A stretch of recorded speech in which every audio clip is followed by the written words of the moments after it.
दोस्तों, 18 जून 2023 की शाम कनाडा के ब्रिटिश कोलंबिया स्थित गुरुद्वारा की पार्किंग कार की ड्राइविंग सीट पर खालिस्तान टाइगर फोर्स का चीफ हरदीप सिंह निज्जर बैठा था। अचानक वहां लंबी कदकाठी के दो युवक पहुंचे और ताबड़तोड़ फायरिंग शुरू कर दी। निज्जर की मौके पर ही मौत हो गई, जिसके 3 महीने बाद 18 सितंबर 2023 को कनाडा के प्रधानमंत्री जस्टिन ट्रूडो ने हाउस ऑफ कॉमन्स यानी वहां की संसद में एक बयान दिया। उन्होंने आरोप लगाया कि जून में ब्रिटिश कोलंबिया में निज्जर की हत्या में भारत सरकार के एजेंट्स का हाथ हो सकता है। ट्रूडो का इशारा भारतीय खुफिया एजेंसी रॉ की तरफ था। वहीं इन आरोप को भारत सरकार ने खारिज करते हुए इसे बेतुका बताया है, जिसके बाद से ही भारत में खालिस्तान और निज्जर के बारे में चर्चा होने लगी है। आइए जानते हैं कि क्या है खालिस्तान का इतिहास और कौन है निज्जर।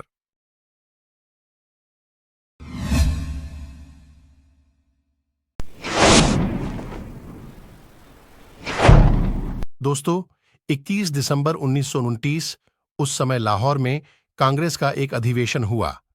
इस अधिवेशन में मोतीलाल नेहरू ने पूर्ण स्वराज्य की मांग की। कांग्रेस की इस मांग का 3 समूहों ने विरोध किया। एक मोहम्मद अली जिन्ना का मुस्लिम लीग, दूसरा भीमराव अंबेडकर की अगुवाई वाला दलित समूह और तीसरा था मास्टर तारा सिंह का शिरोमणि अकाली दल। तारा सिंह ने ही पहली बार सिखों के लिए अलग राज्य की मांग की थी। आजादी के बाद भारत का बंटवारा हुआ और पाकिस्तान अलग देश बना। इससे पंजाब भी 2 हिस्सों में बंट गया। एक हिस्सा पाकिस्तान के पास गया और दूसरा हिस्सा भारत में रहा। इसके बाद अकाली दल ने सिखों के लिए अलग प्रदेश की मांग तेज कर दी। इसी मांग को लेकर 1943 में पंजाबी सूबा आंदोलन शुरू हुआ। सिखों के लिए अलग राज्य की मांग को लेकर 19 साल तक आंदोलन चलता रहा। आखिरकार 1966 में इंदिरा गांधी ने इस मांग को मान लिया। इंदिरा गांधी की सरकार में पंजाब को 3 हिस्सों में बांटा गया। सिखों के लिए पंजाब, हिंदी बोलने वालों के लिए हरियाणा और तीसरा हिस्सा चंडीगढ़ था। उस समय चंडीगढ़ को पंजाब और हरियाणा दोनों की ही राजधानी बनाया गया। राजधानी को लेकर आज भी पंजाब और हरियाणा के बीच विवाद चल रहा है। 1969 में पंजाब में विधानसभा चुनाव हुए। इस चुनाव में टांडा विधानसभा सीट से Republic party on of India के उम्मीदवार जगजीत सिंह चौहान भी खड़े हुए, लेकिन हार गए। चुनाव हारने के बाद जगजीत सिंह चौहान ब्रिटेन चले गए और वहां खालिस्तान आंदोलन की शुरुआत की। खालिस्तान यानी खालसाओं का देश। 1971 में जगजीत सिंह ने न्यूयॉर्क टाइम्स में खालिस्तान आंदोलन के लिए फंडिंग की मांग करते हुए एक विज्ञापन भी दिया था। 1977 में जगजीत सिंह भारत लौटे और 1979 में फिर ब्रिटेन चले गए। यहां जाकर उन्होंने खालिस्तान नेशनल काउंसिल की स्थापना की। 1966 में इंदिरा गांधी की सरकार ने सिखों के लिए अलग प्रदेश बना दिया। इससे पंजाब में कुछ साल तक तो शांति रही, लेकिन 1973 में अकाली दल ने पंजाब को ज्यादा अधिकार देने की मांग रख दी। पहले 1973 और फिर 1978 में अकाली दल ने आनंदपुर साहिब प्रस्ताव पास किया, जिसमें पंजाब को ज्यादा अधिकार देने के कुछ सुझाव रखे गए थे। इस प्रस्ताव में सुझाया गया कि केंद्र सरकार का सिर्फ रक्षा, विदेश नीति, संचार और मुद्रा पर अधिकार हो, बाकी सभी मामलों पर राज्य सरकार को अधिकार हो। इस प्रस्ताव में पंजाब को और ज्यादा अधिकार देने की बात कही गई थी। 13 अप्रैल 1978 को अकाली दल के कार्यकर्ताओं और निरंकारियों के बीच हिंसक झड़प हुई। इस झड़प में 13 अकाली कार्यकर्ताओं की मौत हो गई। इसके बाद रोष दिवस मनाया गया। इसमें जरनैल सिंह भिंडरावाले ने हिस्सा लिया। भिंडरावाले ने पंजाब और सिखों की मांग को लेकर कड़ा रवैया अपनाया। वो जगह जगह भड़काऊ भाषण देने लगा। 80 के दशक की शुरुआत में पंजाब में हिंसक घटनाएं बढ़ने लगीं। पंजाब में बढ़ती हिंसक घटनाओं के लिए भिंडरावाले को जिम्मेदार ठहराया गया, लेकिन इसकी गिरफ्तारी नहीं हुई। अप्रैल 1983 में पंजाब रोडवेज की बस में गुस्से बंदूकधारियों ने कई हिंदुओं को मार दिया। बढ़ती हिंसक घटनाओं के बीच इंदिरा गांधी ने पंजाब की कांग्रेस सरकार को बर्खास्त कर दिया और राष्ट्रपति शासन लगा दिया। इससे पहले ही 1982 में भिंडरावाले ने स्वर्ण मंदिर को अपना घर बना लिया। पंजाब में बढ़ती हिंसक घटनाओं को रोकने के लिए भिंडरावाले को पकड़ना बहुत जरूरी था। इसके लिए इंदिरा गांधी की सरकार ने ऑपरेशन ब्लू स्टार लॉन्च किया। इस ऑपरेशन के सैन्य commander major general KS Brar का कहना था कि कुछ ही दिनों में खालिस्तान की घोषणा होने जा रही थी और उसे रोकने के लिए इस ऑपरेशन को जल्द से जल्द अंजाम देना जरूरी था। 1984 में ऑपरेशन ब्लू स्टार शुरू किया गया। 1 जून से ही सेना ने स्वर्ण मंदिर की घेराबंदी शुरू कर दी थी। पंजाब से आने जाने वाली रेलगाड़ियों को रोक दिया गया, बस सेवाएं रोक दी गईं, फोन कनेक्शन काट दिए गए और विदेशी मीडिया को राज्य से बाहर जाने को कह दिया गया। 3 जून 1984 को पंजाब में कर्फ्यू लगा दिया गया। 4 जून की शाम से सेना ने गोलीबारी शुरू कर दी। अगले दिन सेना की बख्तरबंद गाड़ियां और टैंक भी स्वर्ण मंदिर पर पहुंच गए। भीषण खून खराबा हुआ। 6 जून को भिंडरावाले को मार दिया गया। स्वर्ण मंदिर पर केंद्र सरकार की इस कार्रवाई का देश भर में विरोध होने लगा। सिख समुदाय ने इसकी आलोचना की।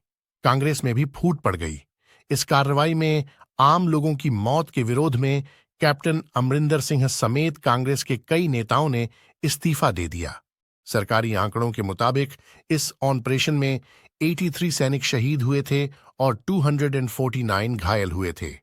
वहीं 493 चरमपंथी या आम नागरिक मारे गए थे और 86 लोग घायल हुए थे। 1592 लोगों को गिरफ्तार किया गया था। भिंडरावाले की मौत के बाद हालात बहुत बिगड़ गए। इस ऑपरेशन के 4 महीने बाद ही 31 अक्टूबर 1984 को प्रधानमंत्री इंदिरा गांधी की हत्या उनके 2 सिख बॉडीगार्ड्स सतवंत सिंह और बेअंत सिंह ने कर दी। इंदिरा गांधी पर 18 गोलियां चलाई गई थीं। इंदिरा गांधी की हत्या के बाद देश भर में सिख विरोधी दंगे भड़क गए। सरकारी आंकड़ों के मुताबिक अकेले दिल्ली में ही 2733 सिखों को मौत के घाट उतार दिया गया। वहीं देश भर में 3350 सिख मारे गए थे। ऐसा आरोप लगा था कि इन सिख विरोधी दंगों को कांग्रेस नेताओं ने ही हवा दी थी। 23 जून 1985 को कनाडा के मॉन्ट्रियल से लंदन जा रही एयर इंडिया की फ्लाइट को हवा में ही बम से उड़ा दिया गया। इससे विमान में सवार सभी 329 यात्रियों और क्रू मेंबर्स की मौत हो गई। बब्बर खालसा ने इस हमले की जिम्मेदारी लेते हुए इसे भिंडरावाले की मौत का बदला बताया था। दोस्तों, इस घटना पर हम अगले वीडियो में बात करेंगे। दोस्तों, अब आते The हैं president of Hardeep Surrey's Singh Guru Nijjar पर, Nanak Sikh जिस पर Gurdwara, पूरा बवाल Hardeep मचा। Singh Nijjar, was viewed Punjab by के his जालंधर community जिले में as a man of एक faith गांव and है, family भार and a सिंह loyal पूरा। volunteer who 11 stepped October up to serve his community. 1977 को He was also यहीं a पर key Hardeep figure in the Singh Nijjar का Khalistan जन्म movement, हुआ। seeking a separate state for 1984 Sikhs in में his pickup निज्जर truck सिर्फ outside of the 7 Gurdwara साल का where था he served as जब देश president. में 2 बड़ी Now, घटनाएं हुई। with the implication of First, India's Operation involvement Blue in his Star, killing, और Nijjar's second, associates Indira say Gandhi the की only हत्या। terrorism in his in life दोनों ही was घटनाओं in the का way it असर ended. पंजाब के हर गांव तक पहुंचा। इस समय राज्य में खालिस्तान आंदोलन चरम पर था। 12 से 15 साल के लड़के खालिस्तान आंदोलन से जुड़ रहे थे। इसी उम्र में हरदीप सिंह निज्जर भी इससे जुड़ गया। जल्द ही निज्जर की पहचान चरमपंथी संगठन खालिस्तान टाइगर फोर्स यानी KTF के एक एक्टिव मेंबर के रूप में होने लगी। धीरे धीरे वह इस संगठन का मास्टर माइंड बन गया था। लोग इसे अपना नया लीडर समझने लगे। लेकिन 1995 में पंजाब पुलिस पूरे राज्य में खालिस्तानी उग्रवादियों के खिलाफ ऑपरेशन चला रही थी।